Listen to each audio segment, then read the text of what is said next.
Nether update.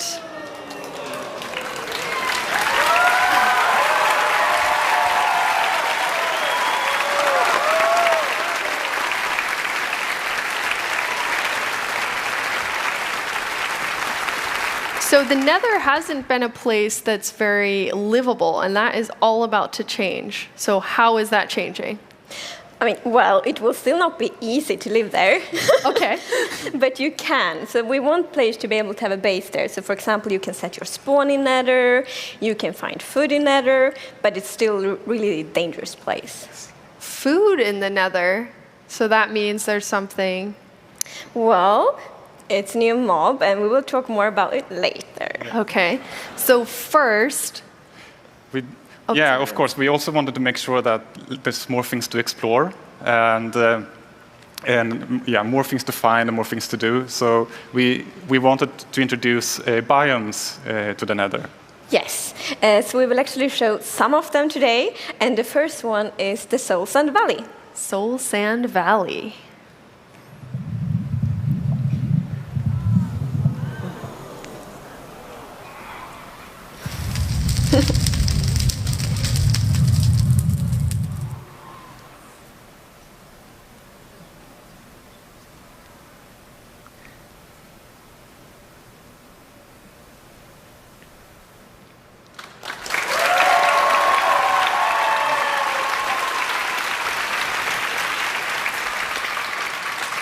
You're right, not sure I would want to live there.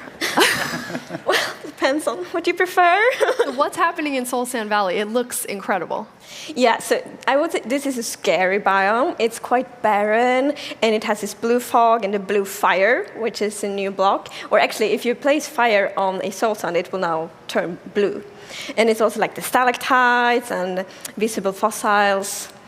And you'll be able to take the soul sand block, and that will work in any of the dimensions. Absolutely. That is very cool. I bet people will do really amazing things with blue flames. Mm-hmm. You did say biomes, so we have another biome to look at. What biome is that? It's the Nether forest.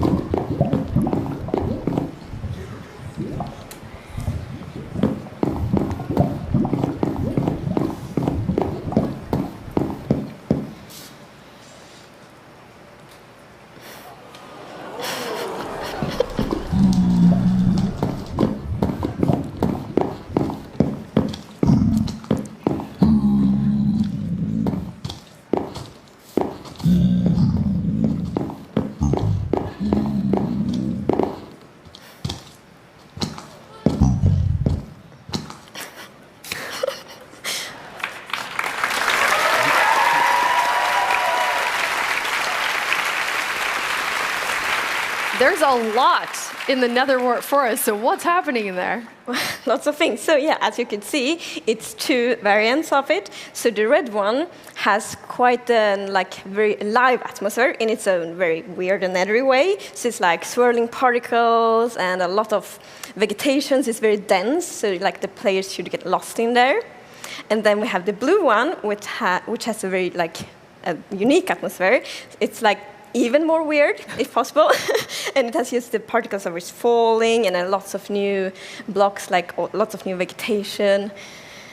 How did you decide on the colors? Because it's so different than the look of the Nether when you add these biomes. Yeah, when we wanted to make sure that when you explore, you get a more variation and more than just red and yellow.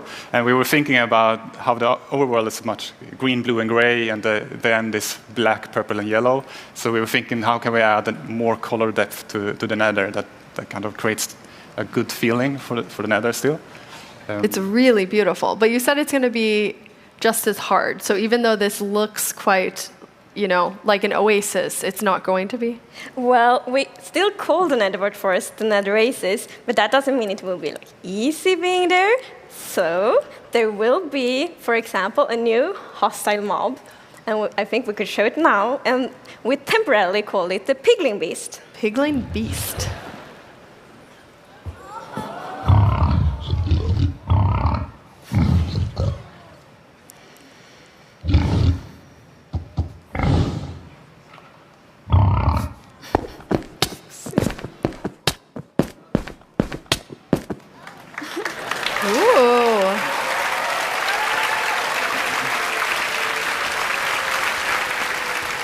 So you said we're temporarily calling it the Piglin Beast. What does that mean for everyone? So we would actually love to get suggestions from the community on a better name. So please, if you have any suggestions, send them, and then we can pick the name later.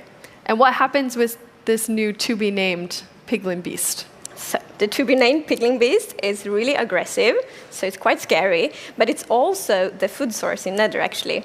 And so we really want the experience to be very unique in Nether. It shouldn't feel like another overworld. So when you get your food, you can't just have like a pretty little farm. Instead, you need to find this scary, aggressive Piglin Beast and get the food from there.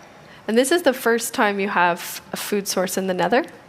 Yes. Which is really awesome. So that does make it livable-ish. Livable-ish. Scary to live in still. And where does piglins come from? So piglin is actually what we call the pigmen now, and we are introducing piglin mob as well. We can take a look at the video, I believe. Let's see them. Piglin.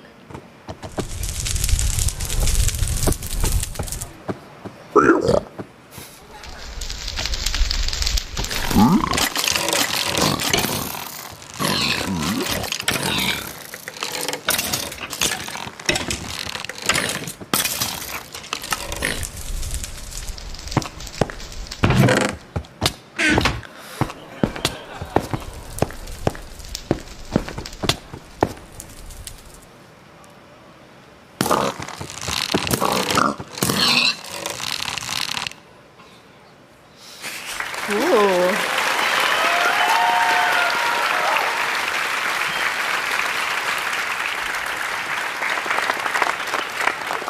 They look mean, but they also have the floppy ears.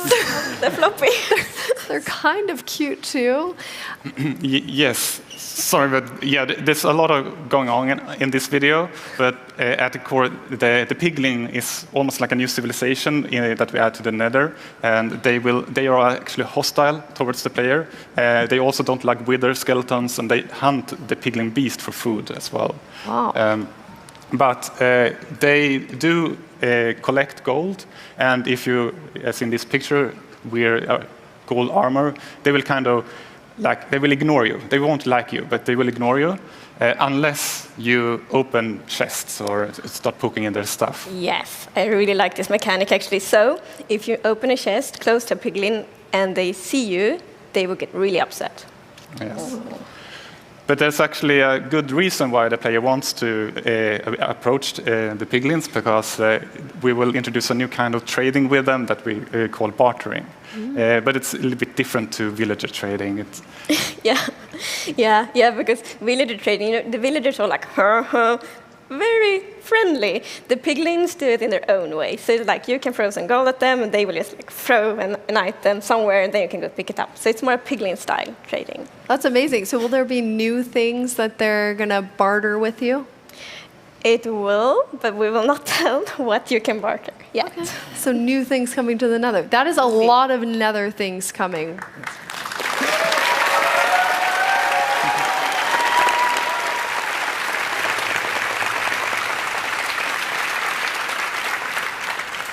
Any particular favorites in this update for either of you? Or you love them all too much? Yes. But for me, it is the piglins, because we have so many ideas. Ooh, yes. So many ideas for them. Yeah. Agnes? I think for me it's the biomes, because, well, it will be so interesting to explore, but of course biomes also add so many new resources and so many new atmospheres. So yeah, I'm very excited for the biomes. Amazing. Speaking of biomes,